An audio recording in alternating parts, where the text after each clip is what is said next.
of the formation of a dialogue committee and adoption of the names that have been given.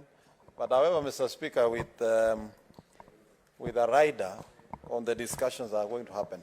Number one, Mr. Speaker, I think in this country, one of the things we must acknowledge and accept is that once elections have been done and there is a dispute and Supreme Court speaks itself of the matter, then that matter should be considered rested.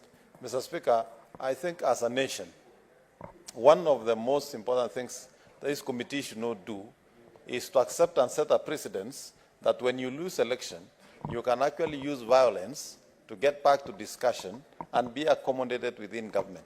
Mr. Speaker, I don't think that is what our Constitution intended.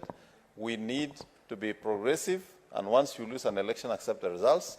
You can challenge or propose amendments, change of policies that would probably address some of the things that are required without necessarily causing violence in the country.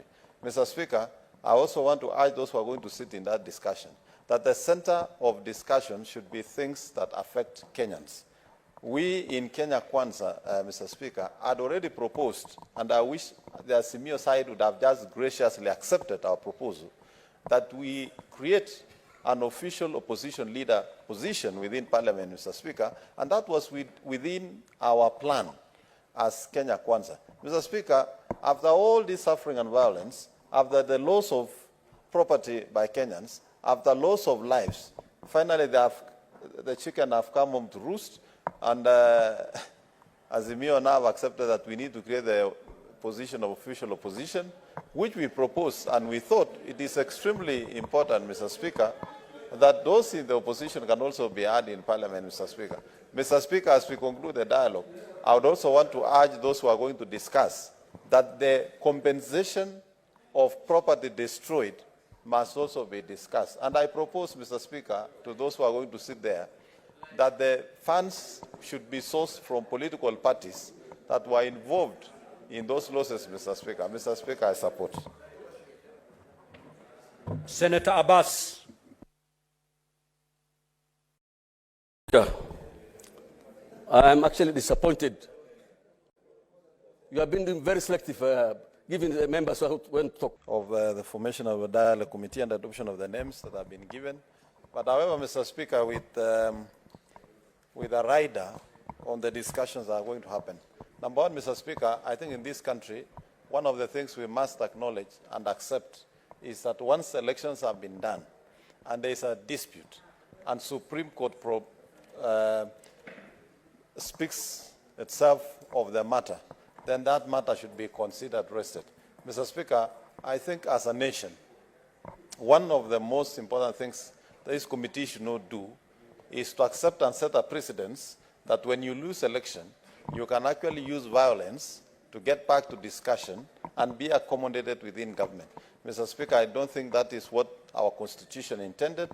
We need to be progressive, and once you lose an election, accept the results.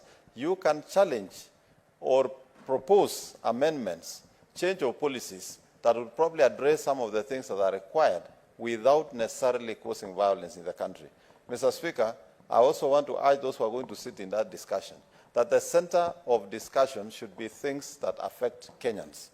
We in Kenya Kwanza, Mr. Speaker, had already proposed, and I wish the Azimio side would have just graciously accepted our proposal, that we create an official opposition leader position within Parliament, Mr. Speaker, and that was within our plan as Kenya Kwanza. Mr. Speaker, after all this suffering and violence, after the loss of property by Kenyans, after loss of lives, finally the chicken have come home to roost, and Azimio now have accepted that we need to create the position of official opposition, which we proposed, and we thought it is extremely important, Mr. Speaker, that those in the opposition can also be heard in Parliament, Mr. Speaker.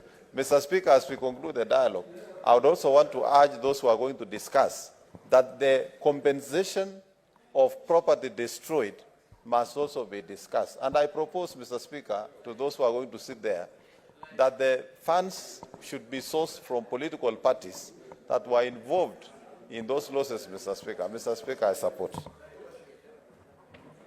Senator Abbas. Speaker, I'm actually disappointed. You have been very selective, giving the members